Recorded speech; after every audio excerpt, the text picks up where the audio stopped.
ನಮಸ್ಕಾರ ಎಲ್ಲರಿಗೂ. ನನ್ನ ಬಾದಾಮಿ ವಿಸಿಟ್ ಮಾಡಿದ ವಿಡಿಯೋಗಳನ್ನ ನೀವೆಲ್ಲ ನೋಡಿರಿ ಈಗಾಗಲೇ.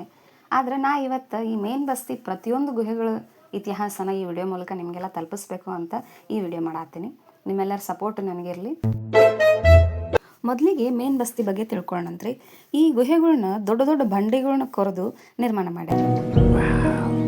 ಈ ಗುಹೆಗಳು ಬಾದಾಮಿ ಚಾಲುಕ್ಯರ ಆಳ್ವಿಕೆ ಅವಧಿಯೊಳಗೆ ನಿರ್ಮಾಣ ಮಾಡಲ್ಪಟ್ಟಿದ್ದು ಕ್ರಿಸ್ತ ಶಕ ಸುಮಾರು 5ನೇ ಶತಮಾನದಲ್ಲಿ ಇವು ನಿರ್ಮಾಣವಾದವು. ಇವೆಲ್ಲ ಗುಹೆಗಳು ಉತ್ತರ ದಿಕ್ಕಿಗೆ ಮುಖ ಮಾಡ್ಯಾವ್ರಿ. ಜನ ರೂಢಿನ್ಯಾಗ ಇವಕ್ಕೆ ಮೇನ್ ಬಸ್ತಿಗಳು ಅಂತ ಕರೀತಾರೆ. ಬಾದಾಮಿ ಚಾಲುಕ್ಯರು ಪರಧರ್ಮ ಸಹಿಷ್ಣುಗಳಾಗಿದ್ರಂತ್ರಿ. ಇವರು ಜೈನ, ಬೌದ್ಧ, ವೈಷ್ಣವ ಮತ್ತು ಶೈವ ಪಂಥಗಳ ಸನ್ಯಾಸಿಗಳಿಗೋಸ್ಕರ ಅವ್ರ ವಸತಿ ಮತ್ತು ಧ್ಯಾನಕ್ಕೋಸ್ಕರ ಈ ಗುಹೆಗಳನ್ನ ಮಾಡಿಸಿದ್ರಂತ್ರಿ. ಇದ್ರಾಗ ಮೊದಲು ಬರೋ ಗುಹಾಲಯ ಅಂದ್ರೆ ಶೈವ ಗುಹಾಲಯ. ಈ ವಿಡಿಯೋನಾಗ ನಾವು ಶೈವ ಗುಹಾಲಯದ ಬಗ್ಗೆ ಸಂಪೂರ್ಣ ಮಾಹಿತಿ ತಿಳ್ಕೊಳ್ಳೋಣ ಅಂತ. ಕಲ್ಲಿನ ಬಣ್ಣ ಬಾದಾಮಿ ಬಣ್ಣ ಇದೆ, ಆಲ್ಮಂಡ್ ಕಲರ್ ಇದೆ. ಆ ಕಾರಣಕ್ಕೋಸ್ಕರ ಈ ಊರಿಗೆ ಹೆಸರು ಒಂದು ಬಾದಾಮಿ ಅಂತ ಕೂಡ ಬಂದಿದೆ. ಇಲ್ಲಿ ಈ ಊರಿಗೆ ಬಾದಾಮಿ ಅಂತ ಯಾಕಂತಾರ ಅಂತ ತಿಳ್ಕೊಂಡ್ವಿ. ಹಂಗೆ ವಿಷಯಕ್ಕೆ ಬರೋಣ. ನೋಡ್ರಿ, ಇದೇ ನಮ್ಮ ಶೈವ ಗುಹಾಲಯ. ಈ 4 ಗುಹೆಯೊಳಗೆ ಶೈವ ಗುಹಾಲಯ ಅನ್ನೋದು ಅತಿ ಪ್ರಾಚೀನವಾದ ಗುಹಾಲಯ. ಇದನ್ನ ಅಖಂಡ ಬೆಟ್ಟನ ಕೊರೆದು ಮಾಡ್ಯಾರಿ. ಇಲ್ಲಿ 3 ಭಾಗಗಳನ್ನ ಅದಾವ್ರಿ. ಅಂದ್ರೆ ಈ ಗುಹೆಯೊಳಗೆ 3 ಭಾಗಗಳದಾವ. ಅದ್ರಾಗ ಗರ್ಭಗುಹಾ, ಸಭಾಮಂಟಪ ಮತ್ತು ಮುಖಮಂಟಪ ಅಂತೇಳಿ. ಮುಖಮಂಟಪದಾಗ ಇಲ್ಲಿ ಹರಿಹರ ಅರ್ಧನಾರೀಶ್ವರ, ನಟರಾಜ, ಮಹಿಷಾಸುರ ಮರ್ದಿನಿ ಮೂರ್ತಿಗಳನ್ನು ಏಕಶಿಲೆಯೊಳಗೆ ಕೊರೆದು ಮಾಡ್ಯಾರ್ರಿ. ತೋ ನಮಗೆ ಈ ಮುಖಮಂಟಪದಾಗ ಮಾತ್ರ ಶಿಲ್ಪಕಲೆಗಳು ಕಾಣಿಸ್ತಾವ.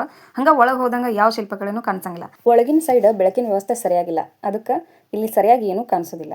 ಹಾಗೆ ಕಂಬಗಳನ್ನ ನೋಡ್ಬೋದು ನೀವು. ಕಂಬಗಳ ಮೇಲೂ ಎಷ್ಟು ಚಂದ ಕಲಾಕೃತಿಗಳು ಮೂಡಿ ಬಂದಾವು ಅಂಥೇಳಿ.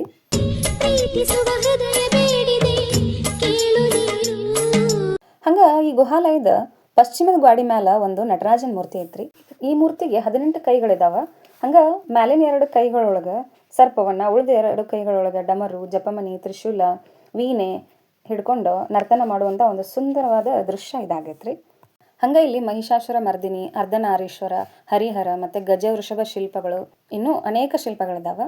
ಹಂಗೆ ಇಲ್ಲಿ ದ್ವಾರಪಾಲಕರನ್ನು ನಾವು ಕಾಣಬಹುದು. ಈ ಗುಹೆಯ ಕೆಳಭಾಗದೊಳಗೆ ಹಾಗೆ ನಾವು ಅನೇಕ ಯೋಧರ ಚಿತ್ರ ಅಥವಾ ನರ್ತಕಿಯರ ಚಿತ್ರಗಳನ್ನ ನಾವು ಕಾಣಬಹುದು. ಅಲ್ಲಿಂದ ಹಂಗೆ ಮ್ಯಾಲೆ ಹೋದ್ರೆ 2ನೇ ಗುಹಾಲಯ ಬರತ್ರಿ.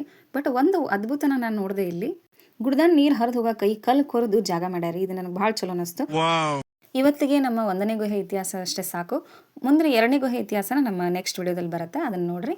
ಅಲ್ಲಿವರೆಗೂ ಬಾಯ್ ಬಾಯ್. ಇನ್ನೂ ಯಾರು ನಮ್ಮ ಚಾನಲ್ಗೆ ಕನೆಕ್ಟ್ ಆಗಿಲ್ಲ, ಕನೆಕ್ಟ್ ಆಗಿ ಫಾಲೋ ಮಾಡ್ಕೊಳ್ಳಿ. ಹಾಗೆ ನಮ್ಮ ಚಾನಲ್ನ ಸಬ್ಸ್ಕ್ರೈಬ್ ಮಾಡ್ಕೊಳ್ಳಿ. Thank you so much.